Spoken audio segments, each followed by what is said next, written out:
Making cognitive attributions.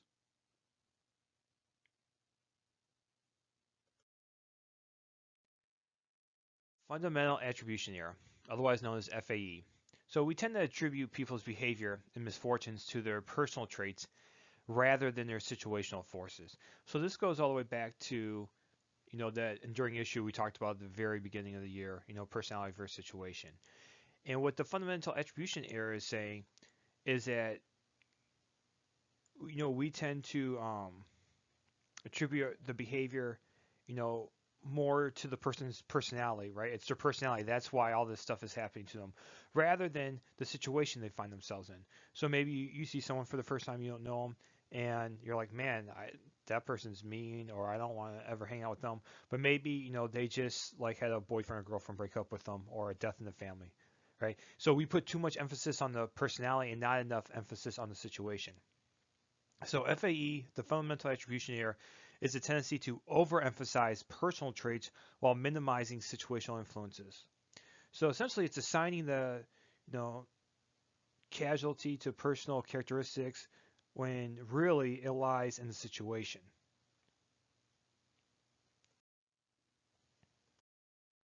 So an example of this. So think about the last time you were driving and were cut off by another car.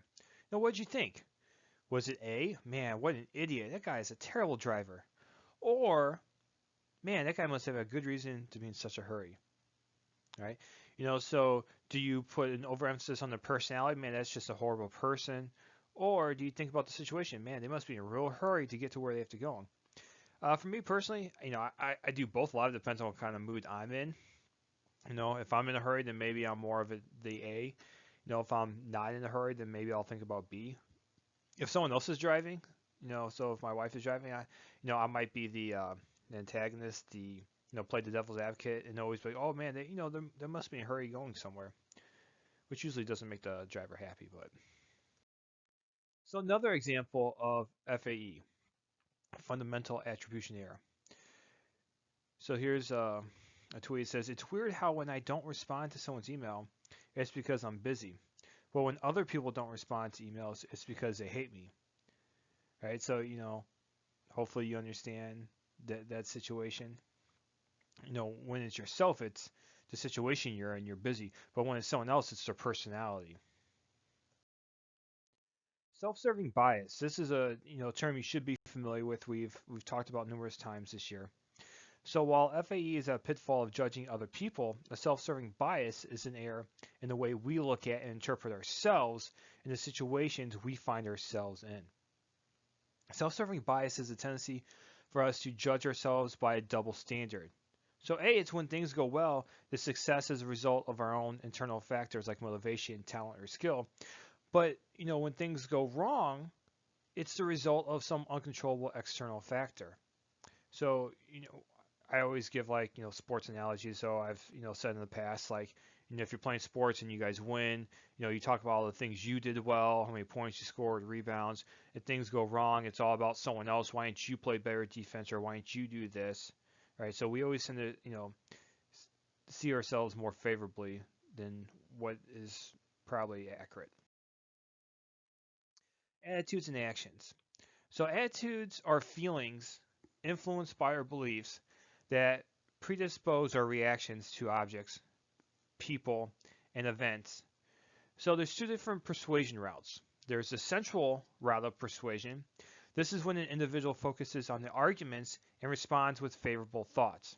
Peripheral route to persuasion is when an individual is influenced by incidental cues such as a speaker's attractiveness.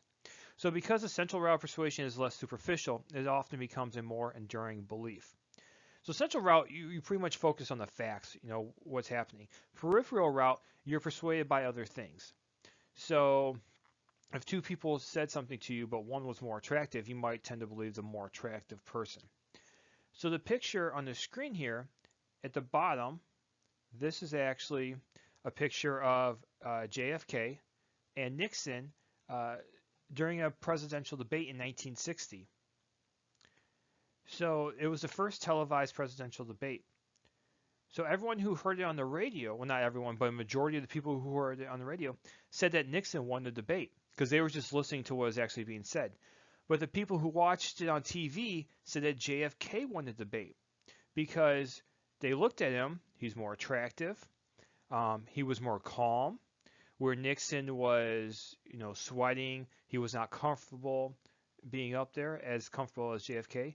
So, that's more of a peripheral route to persuasion. But yet the central route, the people who just listened to what they said that Nixon won, majority of them. So sometimes people's attitudes follow their behaviors as opposed to their behaviors following their attitudes. So a couple of different phenomena here. We got the foot in the door phenomenon, which is when an individual who has agreed to a smaller request later complies with a larger request. To get people to agree to something big, you start small and build up. So this is essentially what every salesman does, right? They always get you to agree to something, right? Don't you want to live a healthy life? Well, of course, everyone's going to say, well, most people would say yes, right? So they start small and then eventually they build your way up until you spent thousands of dollars on something you probably didn't need. Door in the face phenomenon is the opposite. It's when an individual first makes an extremely large request that the respondent will obviously turn down, like slamming the door in the person's face, and then makes a more reasonable request, which the respondent is then more likely to agree to. So example of this, first, can you help me do all this work? I got all this work. Can you help me do all this work? And you're like, no, that's kind of a lot. And then you say, well, can you just help me with this little bit? You're like, that's more reasonable. I'll do that. Right? So it's when you start off with something, big, but really you want to sell on something small. Let's say you're trying to sell a house, you're willing to sell it for 100,000, but you're going to start off at like 150,000. And then, but when you get to the 100, you feel like that's really what you wanted, and the person buying it felt like they got a great deal. This is essentially what all sales is, like retail sales. If you notice, like everything's always on sale, especially online.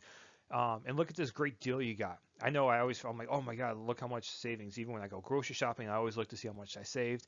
If you're buying clothes, essentially all they're doing is the door in the face phenomenon. Oh my God, look, I saved, 66% on this. Well, they're still probably making a pretty good profit on it, but they put the prices so high, right? Eventually, when you come down to what you pay for it, you feel like you got the best bargain ever, right? That's the door in the face phenomenon. Prejudice and discrimination. So I've mentioned this before, but let's go over it again, right? Our judgments about people can be both positive and negative, but prejudice is always a negative judgment. Often people get these two terms confused, though they're very different. Prejudice is having negative thoughts, emotions, attitudes, or feelings towards an individual solely based on his membership to a particular group. So the key word there is the thoughts, emotions, attitudes. That's what prejudice is. So prejudice is just an attitude. It's a way of thinking, right? You're prejudging people. Where discrimination is a negative action. That's the key word right there, right? It's an action taken against a person because his membership in a group.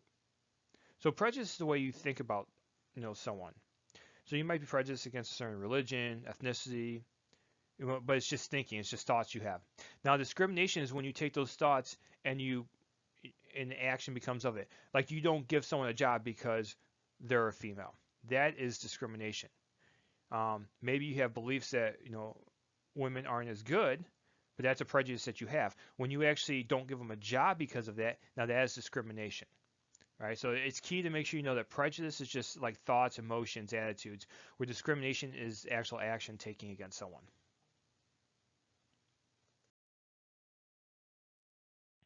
So here's an example of door in the face phenomenon. Sorry, this was a little out of order. So the cartoon says, "Is it okay if with the group? Or sorry, is it okay with you if we go up on the roof and shoot off these highly illegal fireworks?" And then the mom's like, "What? No, of course not." So then, can I stay out past my curfew to watch the public display at the park? Okay. All right. So in the thing, the last part says, open with something outrageous, settle for your goal. And then he says, "I taught you that." Right, so that's an example of the door in the face phenomenon. Sorry, it's a little out of order. Not sure what happened there. So some causes of discrimination. Causes of discrimination. So causes of discrimination, social psychologists have identified. So first we have dissimilarity and social distance. The perceived difference between two groups, usually culturally based, right? So it's in group versus out group. So a lot of it has to do with people you're not familiar with. Uh, they say the number one way to get over prejudice, which therefore prejudice leads to discrimination, is to actually experience whatever you're prejudiced against. So a lot of people have a prejudice because it's the way you grew up, right? It's what you've been taught. Well, a lot of times when they leave like their hometown, oftentimes go to college, a lot of the prejudice is left because you actually experience something different than what you know. So, the discrimination leads to the us versus them, to people that are different than you. A lot of times it's people you've never experienced before. Usually they live nowhere near you. And so you have this prejudice that you've seen on TV or wherever it might be. And then that's what leads to this. Number two, economic competition. So when one group wins economic benefits at the expense of another group.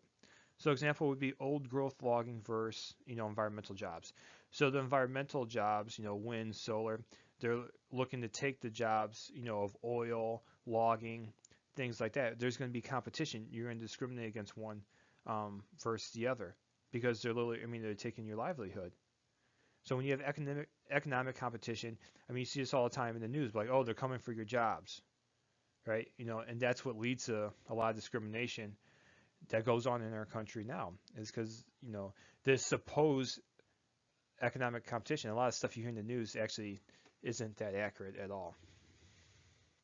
Number three, scapegoating, blaming an innocent person for one's own troubles. So a lot of times you see where something bad happens and there has to be like someone to take the fall, right? A scapegoat. We saw this with Jewish people during Nazi Germany.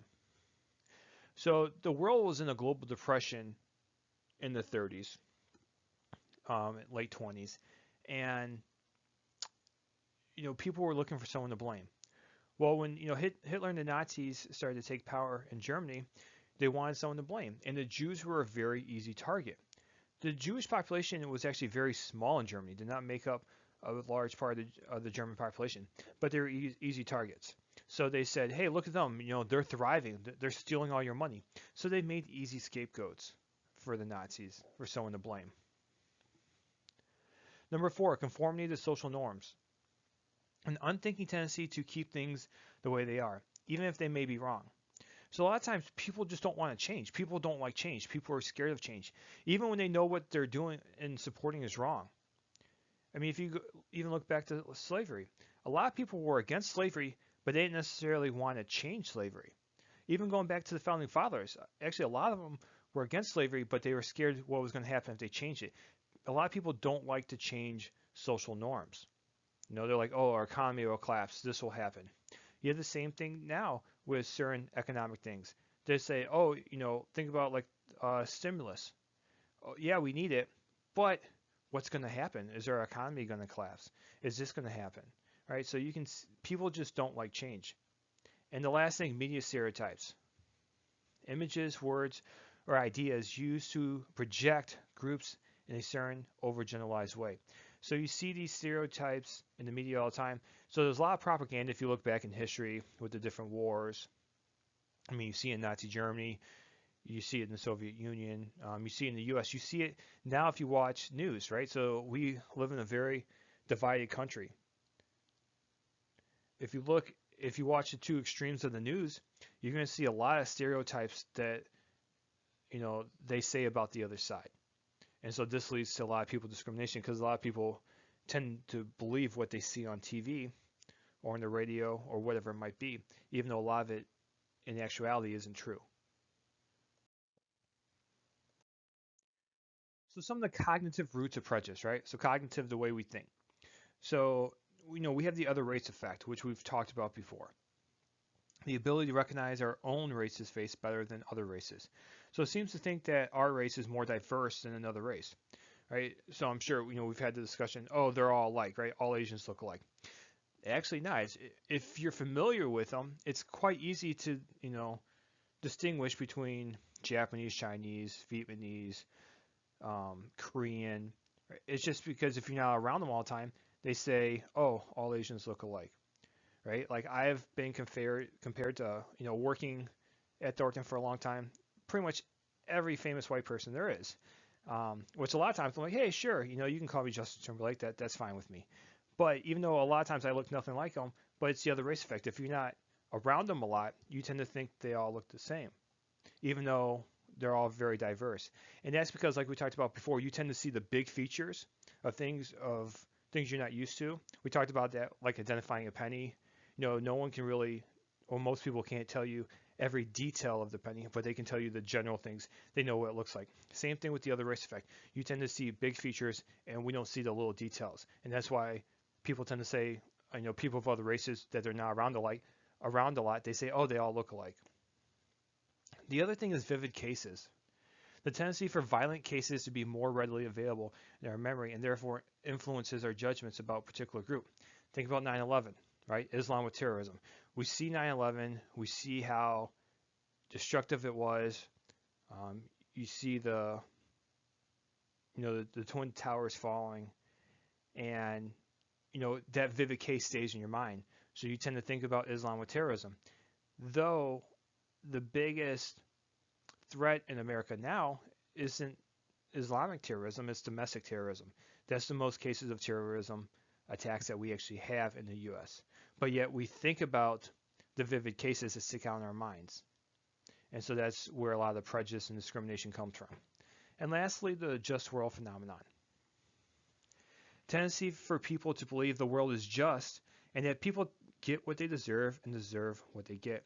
So this is kind of like karma, right? If something bad happens to you, well, maybe that's because, you did something bad. We see a lot of this with like blaming the victim. So, some scenarios that we talk about in class, but like, let's say if someone was raped, like, well, look how they were dressed, right? And so you see a lot of this with victim blaming. You kind of deserve what you get type of thing. So it's kind of like the karma. Or, you were a bad person. I see this in the news a lot where, oh, they had a criminal record. They deserve to be shot. No, just because they had a criminal record doesn't mean they deserve to be shot. But you see this just world phenomenon a lot when people talk about prejudice and discrimination. Aggression. So aggression is any physical or verbal behavior intended to hurt or destroy. So it can be planned or someone reacting out with it. So there is biology to aggression. So we talk about the biological approach. We do see biology in it. One is genetics, right? Studies have found that there may be genetic markers found in those who continuously commit violent crimes. And I've talked about the story with some people who tend to have a lot of violent criminals in their family. So there is some genetic markers in that. But the one psychologist who had researched it, he was not aggressive at all, and a lot of it had to do with the environment he was raised in, especially at an early age where that genetic marker wasn't necessarily triggered. Neural, right? So studies have found that when certain areas of the brain are stimulated with electrodes, aggressive behaviors can be inhibited or produced. So like a lot of different parts of the brain, if you stimulate it, different, certain parts of the brain, you can bring on or inhibit aggression, right? And we know that the amygdala is our emotional center, especially with fear and aggression. And lastly, biochemical. There are certain hormones, alcohol, and other substances can all cause one to act out. So we know alcohol, we've learned during the consciousness unit that it is a depressant, but what it does is it lowers your inhibitions, and some people then therefore become more aggressive when consuming it. And lastly, psychological and social cultural factors. So we have aversion events, right? These are studies show that those who are miserable often make others miserable, right? I'm sure you guys have heard of like misery loves company. So we have something called the frustration aggression principle. This is where frustration creates anger, which may in some people create aggression. All right, so social and cultural influences. Our actions are more likely to be aggressive if we have experienced that this aggression is rewarded positively. So think about like a bully, right? They become aggressive, they bully someone, um, they're rewarded for that, whether it's your lunch money or whatever it might be. So therefore, they keep doing it.